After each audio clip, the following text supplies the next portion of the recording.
All right, guys, so we're gonna make some chicken, and we're gonna make for the next two meals. So what I'm gonna do is I get these individually wrapped chicken breasts here, and they're already fast trimmed off of them. They're just frozen in this little bag. I run them under hot water, I open them up, and I put them into pot here.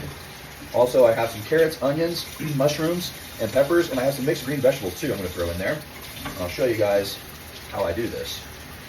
So this is just super easy and fast and effective, and it tastes amazing. And you got like a chicken soup, but essentially you can control how much carbohydrates you put in there, because you're not really counting mushrooms and onions as carbohydrates. So, fixed chicken breasts, you put them in there. You take a little bit of these vegetables, you just kind of sprinkle just a little bit in there, not a lot, okay? Little mix. And usually I don't do this, but today I'm going to. So then I get me a little carrot here, this off, and I come over here to this carrot peeler, and I'm gonna peel this carrot, super fast and easy, used to be. Oh, here it is. And then you're just going to cut. And yeah, they're a little bigger, but it doesn't matter because you're going to eat it all anyway. Just put that in there. Next, you're going to get a little bit of mushrooms. You're just going to put a little handful of mushrooms in there. You don't have to put a bunch. I'm going to rip this up. I'm going to put this in there. You guys, this is just going to add some flavor. You know, you don't need a bunch of crazy shit. So just do some natural stuff like this. Doesn't take a lot. So you got 6 chicken breasts. That kind of chunky onions. I don't chop them up into super small pieces. So just kind of quarter them. You know, like this. Nothing. Gonna put some water in this thing. All right. A little bit of water. Put some pepper in there. You can be heavy on the pepper if you'd like.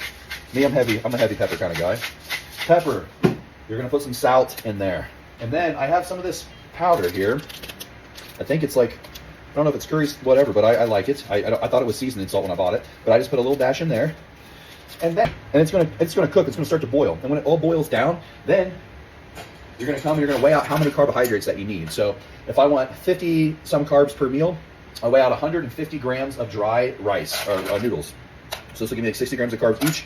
And once this is all boiling and everything's cooked, I'll pour this in there, cook it for like 15 minutes, and then I'll just eat half of it. So I'll have 3 chicken breasts and 60 grams of carbs, and then all the vegetables and the juice. And then the next meal I'll have the exact same thing. And so meal 2 and 3, or I guess this will be meal 4 and 5, or no, 3 and 4 will be essentially the same, because I've already had meal 1 for breakfast, which was honey, oatmeal, and 60 grams of protein powder, protein. And then I had 8 ounces of beef, 4 slices of bread, and 4 slices of cheese that was thinly sliced. So the fat wasn't super high there. But this is just super easy. You can tell it took me less than 5 minutes to make and explain with you guys. So if you guys want something super simple, high protein, low fat, moderate carbs, you can control how much carbs that you eat, you'll be good to go.